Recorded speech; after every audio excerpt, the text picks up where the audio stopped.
पुण्याच्या पावसाळ्यातील ती एक संध्याकाळ होती. खिडकीबाहेर पावसाच्या सरी कोसळत होत्या आणि सोनल एकटीच बाल्कनीत बसून कॉफीचा कप हातात धरून विचारात गढली होती.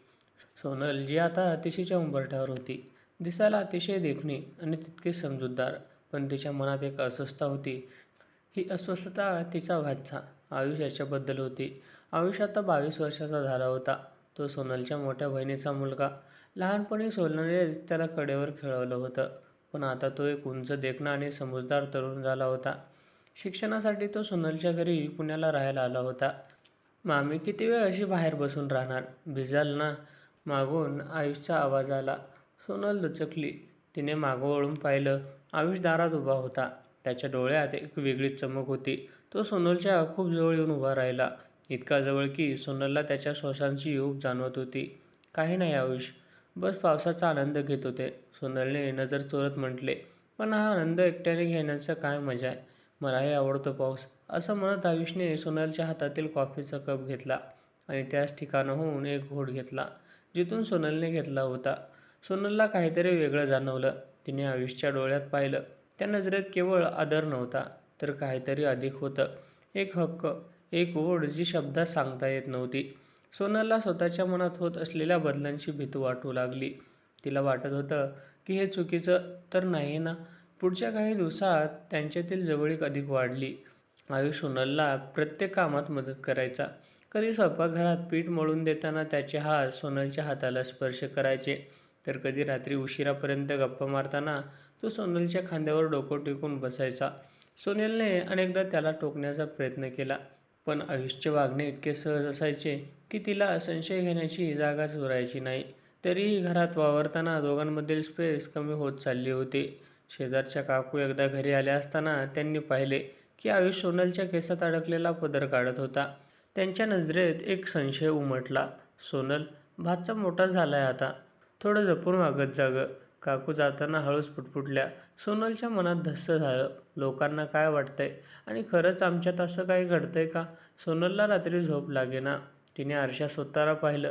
तिचे डोळे सांगत होते की तिला आयुषचा सहवास आवडत होता, पण हे नातं समाज मान्य करेल का? आयुषच्या मनात काय चाललंय?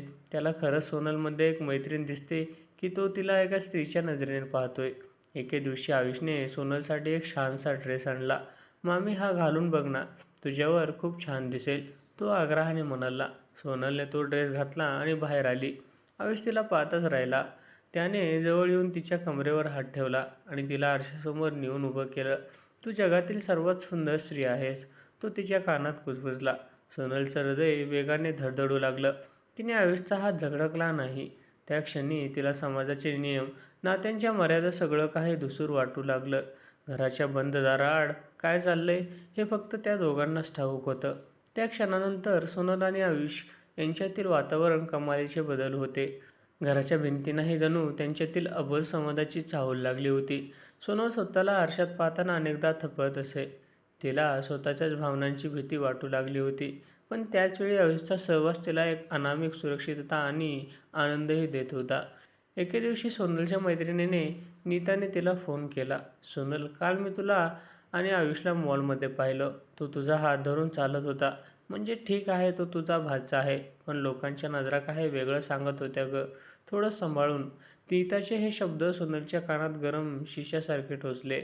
त्या रात्री सोनलने ठरवलं की ती आयुषशी अंतर राखेल, पण आयुषच्या वागण्यात कोणतेही बदल नव्हता.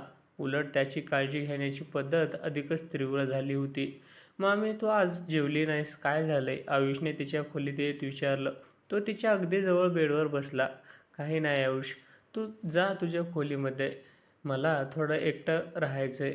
सोनलने पाठ फिरून उत्तर दिलं, पण आयुष तिथून हलला नाही. त्याने हळूच सोनलच्या खांद्यावर हात ठेवला. सोनल शहारली. मी तुला त्रास देतोय का? तुला माझं जवळ येणं खटकतंय का? त्याच्या आवाजात एक प्रकारची आर्द्रता होती. सोनलने वळून त्याच्याकडे पाहिलं. आयुषच्या डोळ्यात पाणी होतं. ती व्याकुळ झाली. नकळत तिने त्याचा हात हातात घेतला. तसं नाही रे आयुष, पण लोक, समाज, त्यांना हे सगळं समजत नाही. सोनल अडखळत म्हणाली. समाज आपल्या घरात राहायला येत नाही मामी, तुला माहिती आहे ना आपल्यात काय आहे, मग काळजी कशाला? आयुषने तिच्या हातावर हलकीशी पापी घेत, त्या रात्री पावसाचा जोर वाढला होता. वीज कडाडत होती. सोनल तिच्या खोलीत एकटीच होती. तिला विजांच्या आवाजाची भीती वाटत होती. अचानक आयुष तिच्या खोलीत आला. "खूप भीती वाटते ना? मी इथेच बसतो हवं तर," असं म्हणत तो तिच्या बाजूला आडवा झाला. सोनलने त्याला विरोध केला नाही. त्या अंधारात फक्त एकमेकांच्या श्वासांचा आवाज येत होता. आयुषने तिला जवळ ओढलं. सोनलच्या मनात विचारांचे वादळ होते, पण शरीराने साथ दिली नाही. ती त्याच्या मिठीत विसावली. दुसऱ्या दिवशी सकाळी सोनलला अपराधीपणाची भावना चाटून गेली. आपण कुठल्या मार्गावर चाललो आहोत? हे नातं रक्ताचं नसले तरी सामाजिक बंधनात बांधलेलं आहे. पण दुसरीकडे आयुष तिला जे प्रेम आणि सन्मान दिला होता, तो तिला तिच्या आयुष्यात कधीच मिळाला नव्हता. शेजारच्या बाल्कनीतून काही स्त्रिया त्यांच्याकडे पाहून कुजबुजत होत्या. आयुष जेव्हा ऑफिसला निघायचा, तेव्हा सोनल त्याला गेटपर्यंत सोडायला जायची. तो तिला मिठी मारून निघायचा. हे दृश्य पाहणाऱ्यांच्या नजरेत अनैतिक होतं.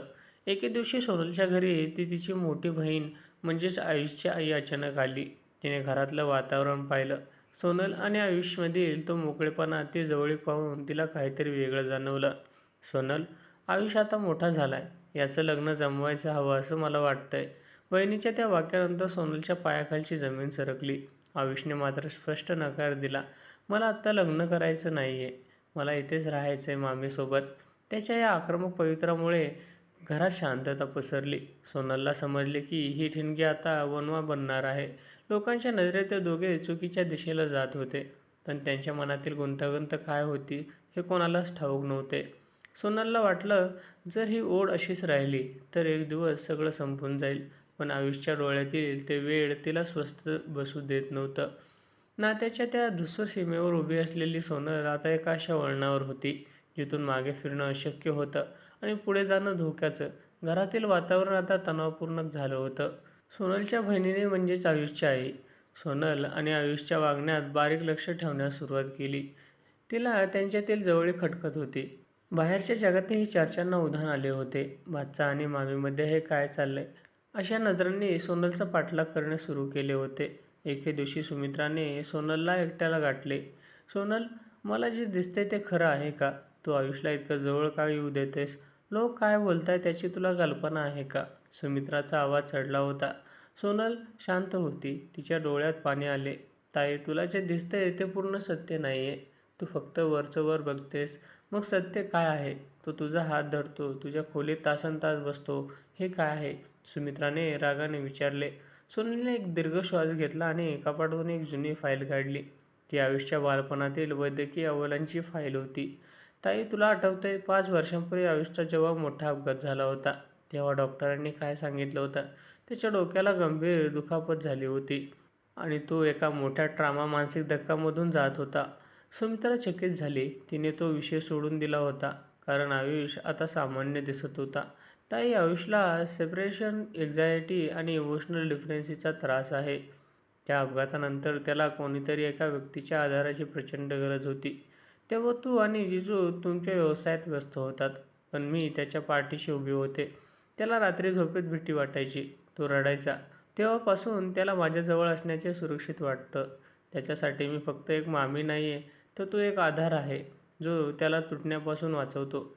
सोनल पुढे सांगू लागली, "ज्याला लोक चुकीची ओढ समजतायत, ती प्रत्यक्षात त्याची एक मानसिक गरज आहे. तो जेव्हा माझा हात धरतो, तेव्हा त्याला वासना नसते, तर त्यात भीती वाटते की मी त्याला सोडून जाईन. आणि मी मी त्याला हे सगळं समजावून सांगण्याचा प्रयत्न करते, पण त्याच्या मनाची अवस्था इतकी नाजूक आहे की त्याला अचानक तोडलं तर तो पुन्हा त्या नैराश्यात जाईल." तेवढ्यात आयुष तिथे आला. त्याने त्यांचे बोलणे ऐकले होते. त्याच्या डोळ्यातून अश्रू होते. तो सोनलच्या जवळ आला, पण त्यावेळी त्याने तिला मिठी मारली नाही. तो लांब उभा राहिला. "आई, मामी बरोबर सांगते. मला माहिती आहे लोकांना काय वाटतंय, पण मला फक्त मामीचा आधार हवा होता. मला वाटलं नव्हतं की माझ्यामुळे मामीच्या चारित्र्यावर प्रश्न उठतील."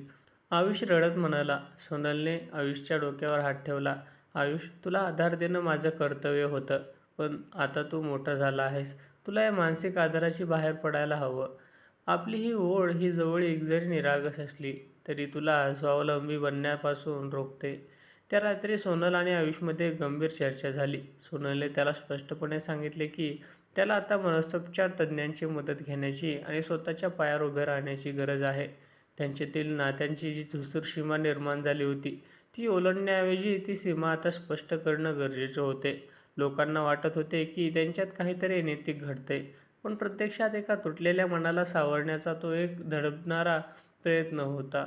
मात्र सोनलला कळून चुकले होते की केवळ प्रेमाने हा आजार बरा होणार नाही.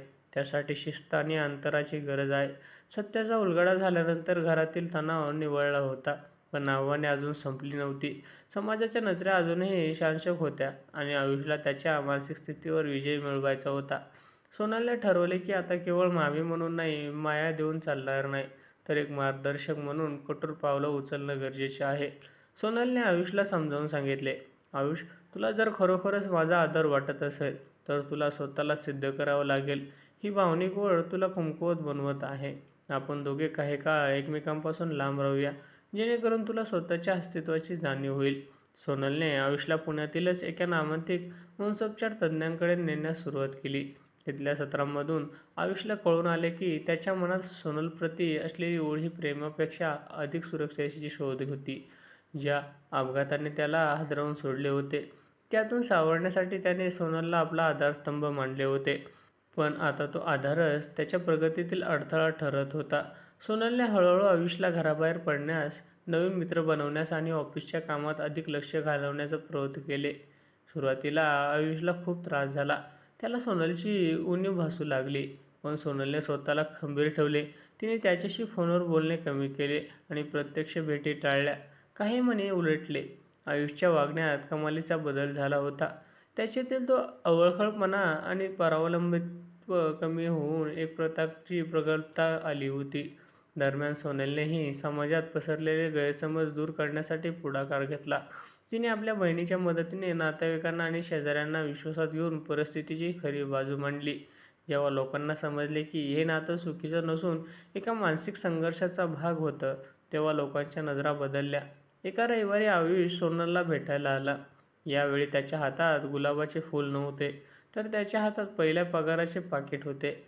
तो सोनलच्या जवळ आला आणि त्याने वाकून तिच्या पाया पडले. मामी, आज मी जो काही आहे तो तुझ्यामुळेच. तू जर त्या दिवशी कठोर झाली नसतीस तर मी कदाचित कधीच सावरलो नसतो. मला माफ कर, माझ्यामुळे तुला खूप काही सोसावं लागलं. आयुष कृतज्ञतेने म्हणाला. सोनलच्या डोळ्यात अभिमानाचे अश्रू होते. तिने त्याला उठून प्रेमाने जवळ घेतले. पण यावेळी त्या स्पर्शात कोणतीही भीती किंवा गुंतागुंती नव्हती. तो एक शुद्ध, पवित्र आणि आधारयुक्त स्पर्श होता. आयुष, नात्यात ओढ असणं स्वाभाविक आहे, पण त्या ओढीला योग्य दिशा देणं हे महत्त्वाचं असतं. तू आज स्वतःला सिद्ध केलंस, हेच माझ्यासाठी सर्वात मोठं यश आहे, सोनल म्हणाली. काही दिवसांनी आयुषचे लग्न एका गुणी मुलीशी जमले. लग्नाच्या दिवशी सोनल सर्वात पुढे उभी राहून सर्व जबाबदाऱ्या पार पाडत होती. लग्नाच्या मंडपात जेव्हा आयुष आणि त्याची पत्नी सोनलचा आशीर्वाद घेण्यासाठी आले, तेव्हा सर्वांना जाणीव झाली की काही नाती ही रक्ताच्या पलीकडची असतात आणि त्यातील भावनिक गुंतागुंत जर समजूतदारपणाने सोडवली तर अधिक घट्ट होतात. लोकांना जे चुकीचं वाटत होतं, त्या नात्याने आज एक आदर्श निर्माण केला होता. सोनल आणि आयुषच्या नात्यातील ती दुसरी सीमा आता स्पष्ट झाली होती. ती सीमा होती आदर आणि विश्वास यांची.